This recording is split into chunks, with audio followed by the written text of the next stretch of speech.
Hello, I hope you're doing well, and thank you for tuning in today. We're going to talk about son filé.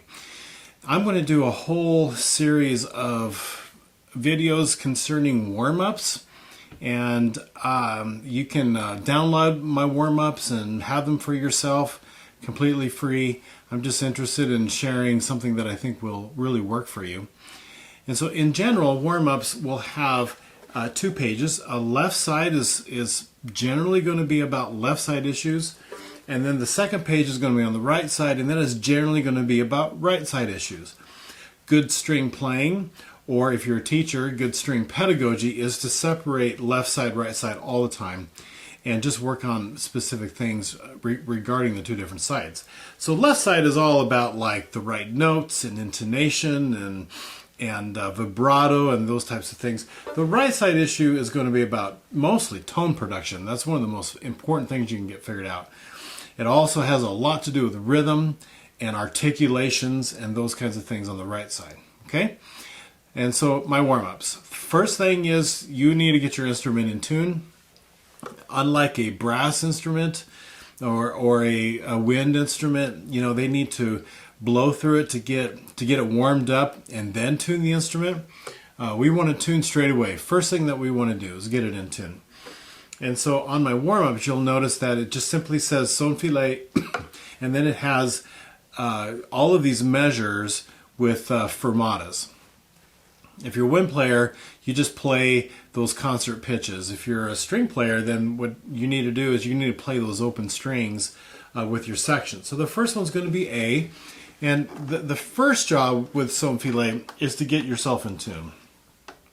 Now once that's in tune, and you're working on it, once that's in tune, then you need to focus on your bow. And your bow needs to be a slow, deliberate bow that makes a pure sound all the way through the bow. So the term son filé, a lot of our bowing terms are French, and so son is like sonora, is sound, right? Production sound, so son, and then filé is like a thread. And a thread just means that when a string player can play a very, very long time, and you can make it to the point where it sounds like you don't even have to take a breath. Now we will, when we bow change, there's going to be a little bit of a click in our sound, because what's happening is you're changing the string going one direction, and then when you bow change from downs to ups or ups to downs, you click and you make it go the other direction. There's going to be a little bit of that. There's a way to finesse it to hide it, and that's kind of part of what we're trying to do. But my main reason for including son filé in the warm-ups is so that you can really work on a very long bow that has a consistent tone. For wind players, this is the exact same thing as long tones. Okay, like brass people in particular, you really work on long tones. So we're the same way. It's a very consistent sound. Now I don't want it to sound like this. where it's all jagged and like you're missing teeth half the time or something like that. It needs to be a thread of sound. I could close my eyes and just hear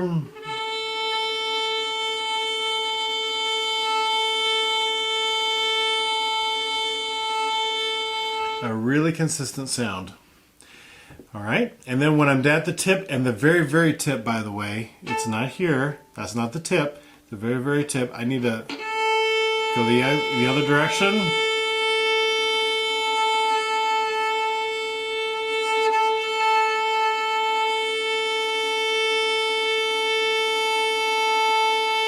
Until your director says next string.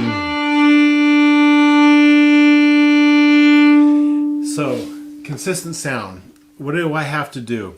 Well, at the frog, I have a lot of natural weight. I have to take weight out of the bow, so I'm actually kind of lifting on it just a little bit. Because I'm really heavy, it's going to be a big heavy sound, okay? That's one thing that I'm doing. And then as I travel to the tip, there's not as much natural weight at the tip. And as I travel, I have to pronate into the string. So when I'm at the tip, I've got, if you can see my hand there, I've got a decent amount of weight into that bow to make a decent sound. So I have to pronate into the stick to get a good sound, and then I go back up. consistent. Take the weight out as I go to the frog, right? And then bow change.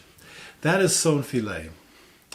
Another really important thing for a really good sound is that you're working hard on never, ever, ever, ever, ever putting an angle on your string, an angle that is the bow and the bridge. It needs to be parallel. So you need to watch this video about parallel bowing, and that at the frog, I am punching myself in the nose. And when I get to the box, I've got a nice even box. And when I get to the, what I call big V, my hands push all the way out like this, and I'm breaking my wrist and I punch my buddy in the nose. And you have to go forward with it, and then this way, and then forward with it and this way, to really work on a parallel bow to the bridge. Again, if you don't remember that video, I would encourage you to go back and listen to it again. But the minute I put an angle on my string, my tone goes away. It needs to be parallel. There's a story about Viati. I need to look this up. I heard it from one of my fantastic professors growing up, and I never forgot it. So a famous violinist and then composer wrote some really great concertos for violin, Viati. We really like him. It's my understanding that when he got older, he got tired of all this, quit, and moved to London. Being Italian, he moved to London and he opened up a wine shop. He's doing a wine shop, and then he's got new friends, a new community, all that stuff. And then somebody caught wind that, oh, this is Viati. And they said, oh, you need to play a concert for us. He's like, nope, I'm done. I don't do concerts anymore.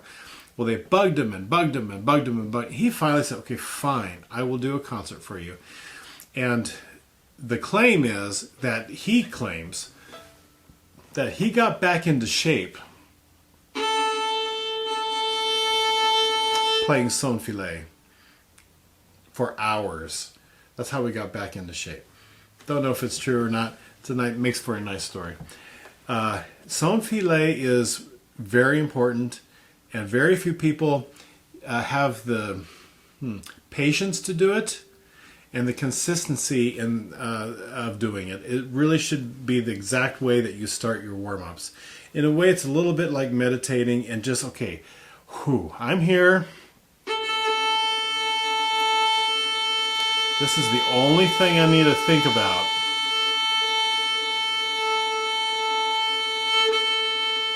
Now, did you hear me go? I kind of...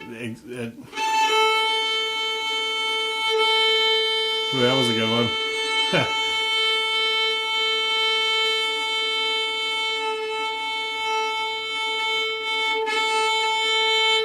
I need to practice, don't I? So I make those bow changes as smooth and as like if I close my eyes, I couldn't tell that a bow changed. That's the point. Try to get to that point, okay? Anyway, sewn fillet, great way to start warm-ups, and I will see you on the next video.